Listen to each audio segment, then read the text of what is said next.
एक खास मेहमान भी हमारे साथ है। प्रदीप कौशल जी सीनियर जर्नलिस्ट हैं, हमारे साथ विनीता पारेख हैं सीनियर जर्नलिस्ट हैं, और हमारे साथ यहाँ पर महेश कौशिक हैं, डीयू में प्रोफेसर हैं। आप सभी का बहुत बहुत स्वागत है। जल्दी से एक कमेंट यहाँ पर मैं लूंगी। विनीता जी, आपका 93 seats central Gujarat, northern Gujarat, अगर जो दर्शक इस वक्त ब्रॉडकास्ट को देख रहे हैं, सबसे बड़ा हाईलाइट इस वोटिंग के लिहाज से क्या माना जाए? विनीता जी, आवाज आ रही है आपको?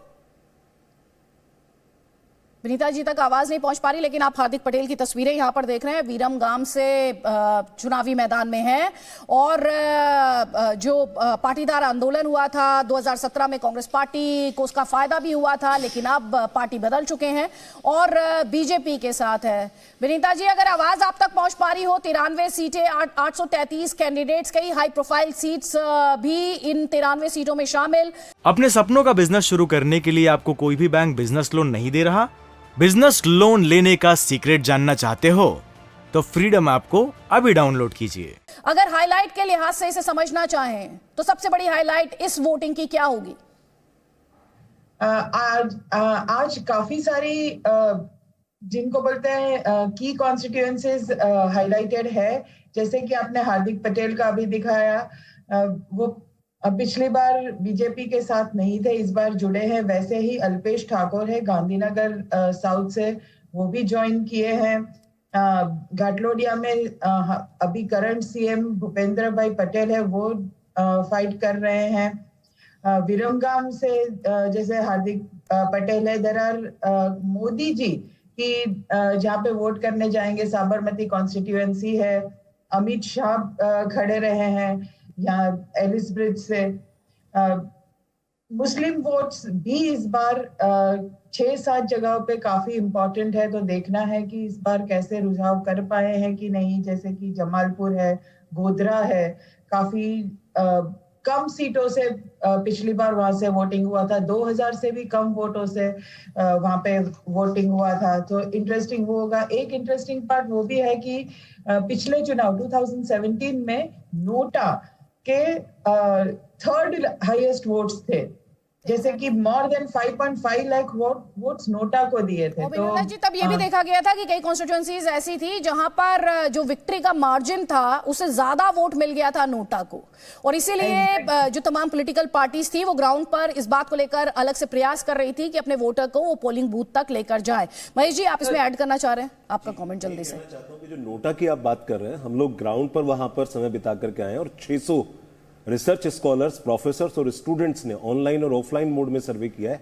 इस बार नोटा उतना सिग्निफिकेंट नहीं रहने वाला है, ये बात आप नोट कर लीजिए, जिस तरह से पिछली बार नोटा ने भूमिका निभाई थी।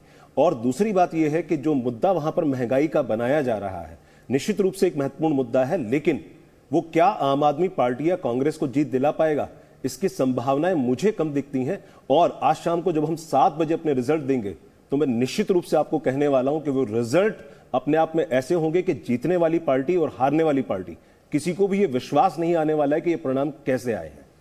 ठीक है, जल्दी से एक कमेंट यहाँ पे प्रदीप कौशल जी, आपका नोटा को लेकर बात हो रही है, लेकिन जैसा कि अभी महेश जी ने भी कहा और तमाम पॉलिटिकल पार्टीज के प्रयास का मैंने जिक्र किया कि उन्होंने एफर्ट किया है कि ज्यादा से ज्यादा वोटर पहुंचे अपने मताधिकार का इस्तेमाल करने के लिए, लेकिन इस सब के बीच कांग्रेस कह रही है फेज 1 में उसके पास एडवांटेज है, बीजेपी कह रही है जिस तरह से प्राइम मिनिस्टर का रोड शो हुआ, 54 किलोमीटर लंबा रोड शो अहमदाबाद में, परसेप्शन की लड़ाई में बीजेपी का दावा, और ग्राउंड पर भी कि वो एक बार फिर से कम बैक करने जा रही है। देखिए, जहां तक भाजपा का प्रश्न है, एक तो उसमें अपार इच्छा शक्ति रहती है जीतने की, दूसरा उसका संकल्प रहता है, तीसरा परिश्रम में कभी कोई कभी नहीं आती, और फिर जहां तक आगे प्रबंधन का प्रश्न है तो स्वयं प्रधानमंत्री मोदी का जो है उनका तो निर्देशन रहता ही है उसके बीच में, लेकिन पूरी व्यवस्था जो है वो अमित शाह संभालते हैं। तो कुल मिलाकर के भाजपा जितने संकल्प के साथ, जितने पुरुषार्थ के साथ, जितनी कर्मठता के साथ चुनाव में लगती है, बाकी पार्टियों के लिए मुझे लगता है वो एक उदाहरण हो सकता है। जहां तक कांग्रेस का प्रश्न है, सब स्थानीय नेताओं पर, जो राज्य स्तर के नेता हैं उन पर छोड़ा गया है।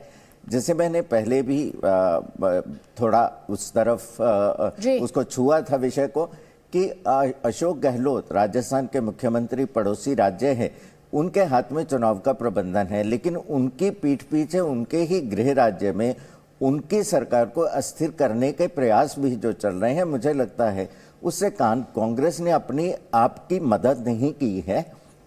और फिर जहां तक आम आदमी पार्टी का प्रश्न है, तो बहुत अच्छा प्रचार है, धुआंधार प्रचार है। केजरीवाल जी ने बहुत प्रयास किया है, लेकिन ग्राउंड के ऊपर उनके पास सांगठनिक शक्ति कितनी है, उनका नेटवर्क कैसा है, मुझे लगता है वो काफी बड़ा फैक्टर रहेगा जिस समय ठीक है। वोटर आज अपना फैसला सुनाएगा, उसे किस पार्टी के दावे में दम दिखाई दिया है, उसे किसके साथ, वो कौन उसे अपने साथ जोड़ पाया। क्योंकि एक तरफ आपने अभी लाइव ब्रॉडकास्ट में सुना वोटर को कहते हुए महंगाई, रोजगार, इस तरह की बातें, लेकिन बाद में हमने ये भी देखा, चाहे फर्स्ट फेज की पोलिंग खत्म होने के वक्त आया हो या फिर जो फाइनल राउंड की पोलिंग जब खत्म हुई, तो हमने देखा कि रावण की बात होने लगी, 100 सर के रावण की बात होने लगी, शिशुपाल की बात हुई, सुदर्शन की बात हुई, कंस की औलाद की बात हुई। तो ये जो भावनात्मक मुद्दों को उठाने की बात हुई, असदुद्दीन ओवैसी रोने लगे, क्या ये वोट में कन्वर्ट होगा? ये अपने आप में एक सवाल है। हम छोटे से ब्रेक के लिए यहां पर रुक रहे हैं, लेकिन कई खास मेहमानों में सहयोगी ग्राउंड से हर तस्वीर आप तक पहुंचा रहे हैं। आप रहिए जी न्यूज़ के साथ। अपने सपनों का बिजनेस शुरू करने के लिए आपको कोई भी बैंक बिजनेस लोन नहीं दे रहा?